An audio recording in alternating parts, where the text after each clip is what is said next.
Dear students अस्सलाम वालेकुम। हमने प्रीवियस जो है वो लेक्चर के अंदर इलेक्ट्रॉनिक और इलेक्ट्रिकल डिवाइसेस में जो है वो डिफरेंस देखा था कि एक जो है वो जो हमारे पास इलेक्ट्रिकल डिवाइसेस हैं वो टोटल कंडक्टेंस पे डिपेंड करती हैं और जो इलेक्ट्रॉनिक डिवाइसेस थी स्टूडेंट्स वो हमारे पास सेमीकंडक्टर मटेरियल्स जैसे सिलिकॉन जर्मेनियम इन पे जो है वो डिपेंड करती है। फिर एक जो है वो जो इलेक्ट्रॉनिक डिवाइसेस हैं वो डायरेक्ट करंट पे डिपेंड करती हैं और जो हमारे पास इलेक्ट्रिकल डिवाइसेस हैं वो अल्टरनेट करंट पे जो है वो डिपेंड कर रही थी। तो एक को 200 वोल्ट या 220 वोल्ट जो है वो चाहिए थे और दूसरे को 50 60 जितने भी होते हैं वो डिवाइसेस डिपेंडेंट होते हैं, वो डिवाइस कैसे डिज़ाइन की गई है उसके हवाले से उसको जो है वो वोल्ट चाहिए थे। आज हम जो है वो रेक्टिफायर जो है वो डिस्कस करने जा रहे हैं, हाफ वेव रेक्टिफायर और फुल वेव रेक्टिफायर। तो उससे पहले कुछ बेसिक कंसेप्ट को जो है वो सीख लें कि रेक्टिफायर क्या होता है या ये वर्क किस प्रिंसिपल पे करता है। तो ये बेसिक कुछ कंसेप्ट जो है वो सबसे पहले मैं डिस्कस करना चाहूँगा कि वो जो है वो बेसिक कंसेप्ट क्या है कि रेक्टिफायर किस प्रिंसिपल पे जो है वो वर्क करेगा, ये कैसे हाफ वेव रेक्टिफायर हमारे पास फिर वर्क करेगा और कैसे फुल वेव रेक्टिफायर। तो स्टूडेंट स्टार्ट करते हैं आज का लेक्चर।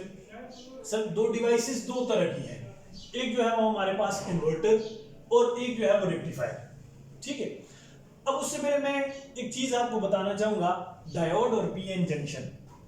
डायोड एक ऐसी डिवाइस है, सेमीकंडक्टर मटेरियल से बनी हुई एक ऐसी डिवाइस है जो यूनिडायरेक्शनल जो है वो करंट फ्लो करती है, मींस कि सिंगल डायरेक्शन में करंट फ्लो करवाती है। डायोड एक सेमीकंडक्टर जो है वो मटेरियल से मिलकर बनी हुई होती है। उसमें हमारे पास जो है वो पी एन टाइप जो है वो जंक्शंस बनते हैं। कुछ इस तरह की जो है वो फॉर्म होती है उसकी। एन मींस के नेगेटिव टाइप सारे के सारे मटेरियल्स और पी जो है वो यहाँ पर पॉजिटिव मटेरियल्स। फिर इसको जो है वो फर्दर सर्किट में लगा दिया जाता है और इससे डिफरेंट प्रोसेस जो है वो लिए जाते हैं। अब इसका यहाँ पर क्या काम है, इस डायोड का क्या मकसद है, ये सारी चीजें इंशाल्लाह आपको आगे क्लियर की जाएंगी। और इसमें मैं एक और चीज बता दूं, एक होता है फॉरवर्ड बायस और एक होता है रिवर्स बायस। अब फॉरवर्ड बायस क्या है कि जब आपके पास सर्किट में पॉजिटिव, ये मैंने कहा पॉजिटिव और ये नेगेटिव, जब सर्किट में ये पॉजिटिव टर्मिनल से जो है वो कनेक्ट होगा और नेगेटिव टर्मिनल से कनेक्ट होगा स्टूडेंट्स, तो हमारे पास फॉरवर्ड बायस होगी। और हमेशा याद रखना सिर्फ और सिर्फ कंडक्टेंस फॉरवर्ड बायस में होती है।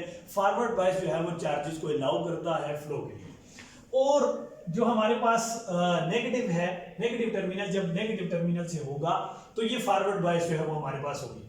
अब रिवर्स बायस क्या है कि जब यहाँ पर पॉजिटिव जो है वो नेगेटिव से कनेक्ट हो जाए, ये पॉजिटिव नेगेटिव से और नेगेटिव से लेट से यहाँ पर, और नेगेटिव जो है वो यहाँ पर पॉजिटिव टर्मिनल से जो है वो कनेक्ट हो जाए स्टूडेंट्स, तो फिर रिवर्स बायस होती है और रिवर्स बायस में कंडक्टेंस नहीं होती।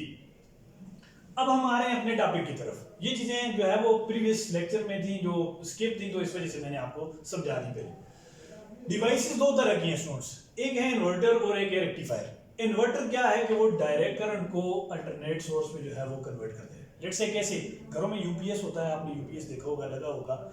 यूपीएस के साथ एक इन्वर्टर डिवाइस लगा दी जाती है। यूपीएस असल में क्या करता है, डायरेक्ट करंट को जो है वो फ्लो करवाता है और इन्वर्टर जो है वो उस डायरेक्ट करंट को आगे अल्टरनेट सोर्स में यूज करते हैं। क्यों कि हमारे यहाँ जो इलेक्ट्रिसिटी का प्रोसेस है घरों में स्टूडेंट्स, वो अल्टरनेट सोर्स पे है, वो डायरेक्ट सोर्स पे नहीं है। तो यूपीएस डायरेक्ट सोर्स है, तो उसके साथ इन्वर्टर इस वजह से लगा दिए जाते हैं ताकि वो डायरेक्ट सोर्स को अल्टरनेट सोर्स में कन्वर्ट कर सके।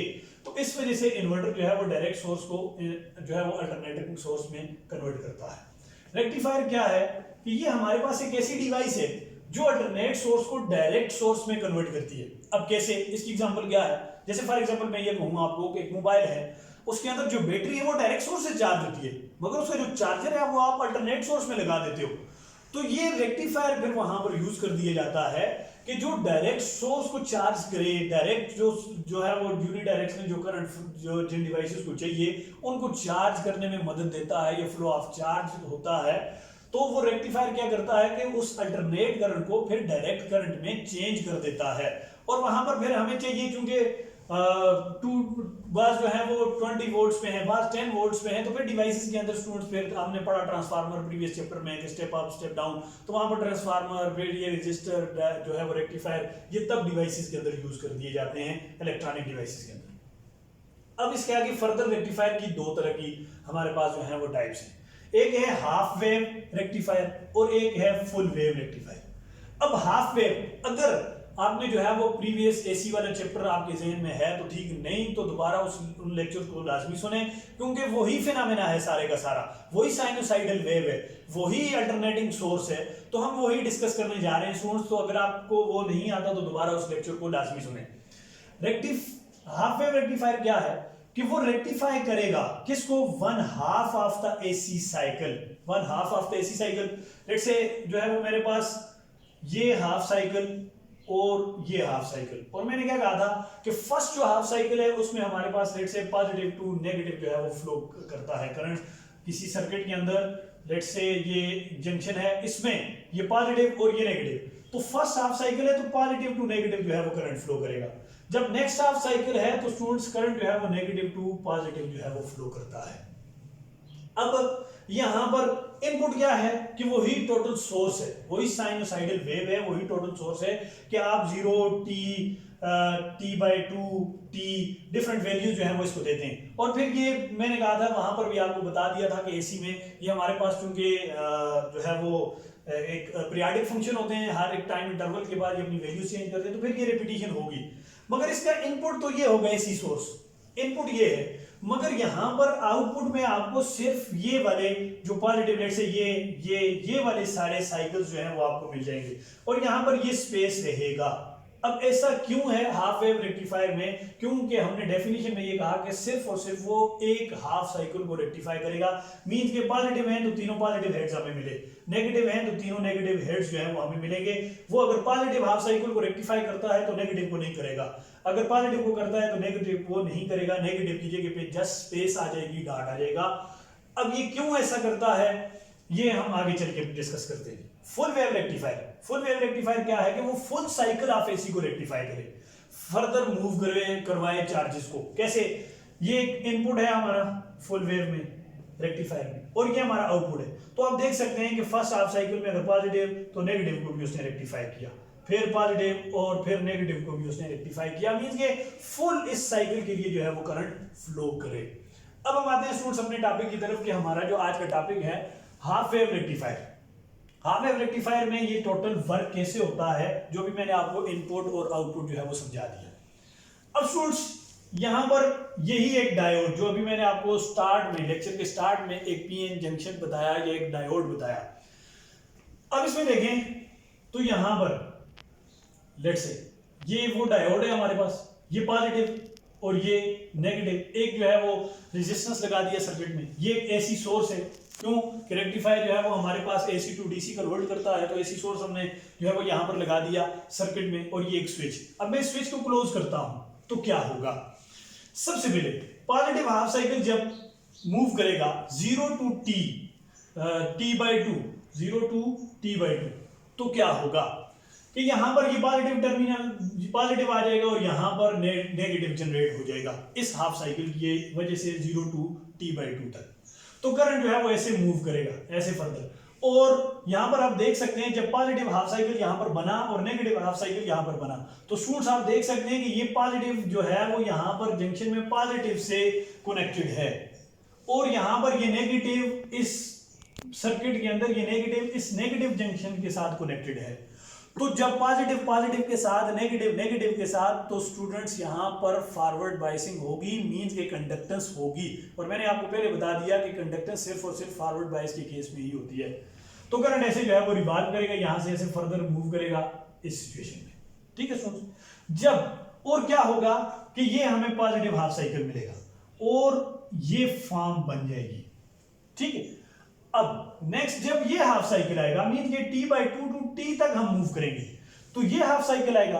अब ये जो लोअर हाफ साइकिल है, ये जब ये हाफ साइकिल आएगा तो स्टूडेंट्स यहां पर अब यहां पर हमारे पास कौन सी फॉर्म हो जाएगी, क्या कि जब ये हाफ साइकिल मूव करेगा तो यहां पर नेगेटिव साइन आएगा और यहां पर पॉजिटिव बन जाएगा, ये रेजिस्टेंस, ये नेगेटिव और ये पॉजिटिव। तो अब देख सकते हैं आप सर्किट के अंदर कि ये नेगेटिव अब पॉजिटिव से कनेक्टेड है और पॉजिटिव अब नेगेटिव से कनेक्टेड है, तो इस वजह से ये रिवर्स बायसिंग होगी। अब रिवर्स बायसिंग में मैंने पहले आपको बता दिया कि रिवर्स बायसिंग के केस में जो है वो हमारे पास कंडक्टेंस नहीं होगी, करंट फ्लो नहीं करेगा, तो इस वजह से ये जो हाफ साइकिल है यहां पर उसकी जगह पे स्पेसेस आ जाते हैं।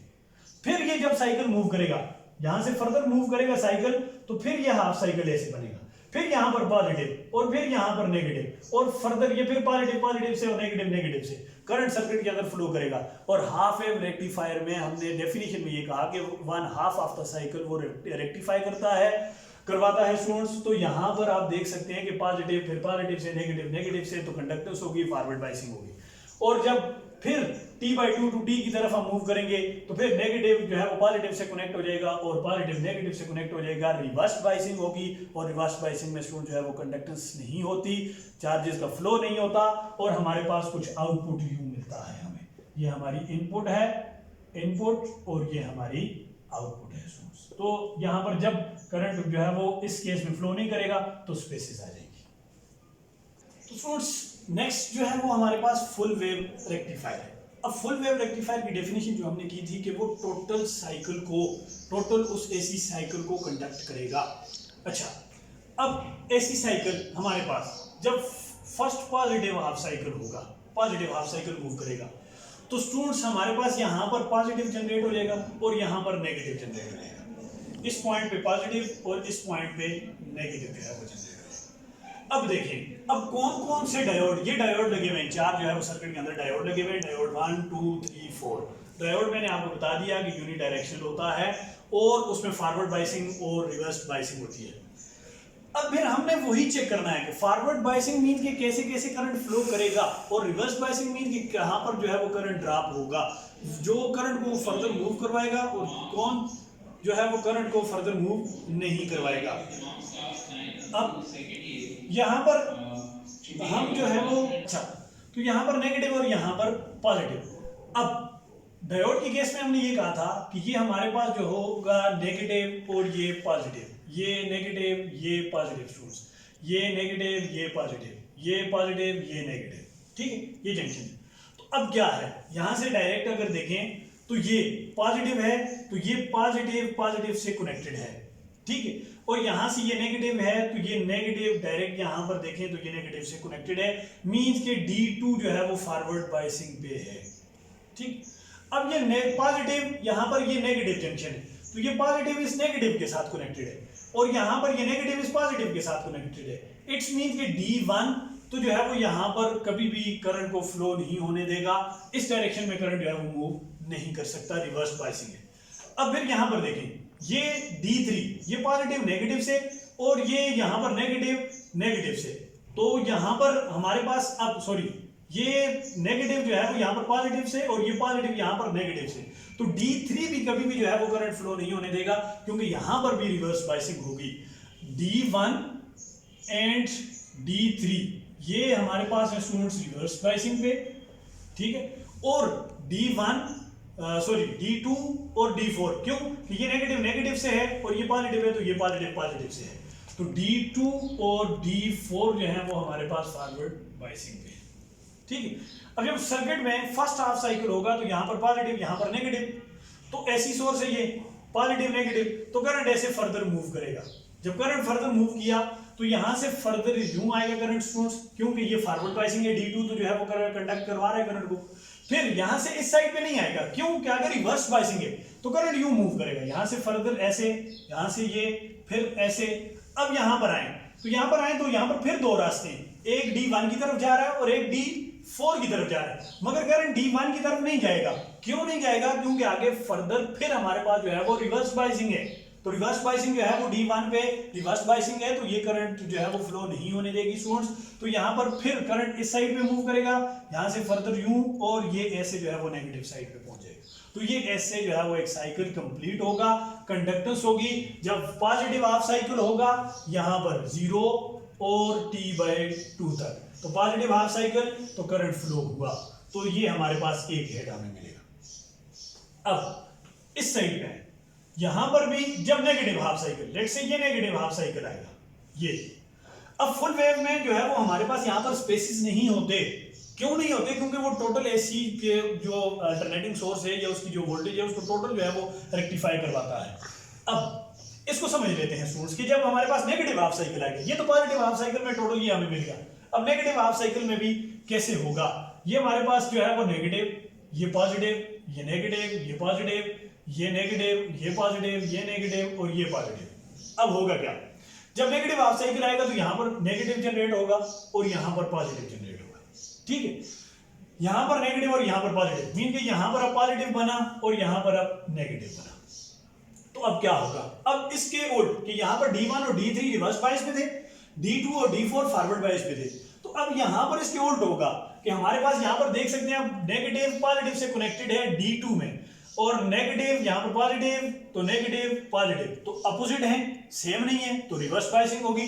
D2 पे हमारे पास स्टूडेंट्स जो है वो D2 और इसी तरह D4 भी आप देख सकते हैं कि D4 पे रिवर्स बायसिंग होगी, और इसी तरह D1 क्योंकि पॉजिटिव से कनेक्टेड है, नेगेटिव से, और D3 नेगेटिव से कनेक्टेड है और पॉजिटिव से कनेक्टेड है, तो D1 और D3 पे अब फॉरवर्ड बायसिंग होगी, ठीक है स्टूडेंट्स। अब करंट जो है वो जब मूव करेगा, तो जब करंट मूव करेगा यहां से फर्दर ऐसे जो है वो करंट मूव करेगा इस सर्किट के अंदर, तो अब होगा क्या, जब सर करंट यहां पर आएगा स्टूडेंट्स यहां से फर्दर यूं, अब D4 पे तो वो जाने वाला नहीं है, किस वजह से नहीं जाने वाला, क्यों कि यहां पर अब D4 पे आगे हमारे पास रिवर्स बायसिंग है, तो D3 ऐसे मूव करेगा, फिर D3 से स्टूडेंट्स हमारे पास D2 पे तो जाने वाला नहीं है, फिर यूं मूव करेगा, फिर यूं मूव करेगा, ऐसे करते करते यहां तक पहुंचेगा करंट, D1 में से पास होगा। उसकी रीजन क्या है कि D1 में से इस वजह से पास होगा क्योंकि हमारे पास अब D1 क्या है,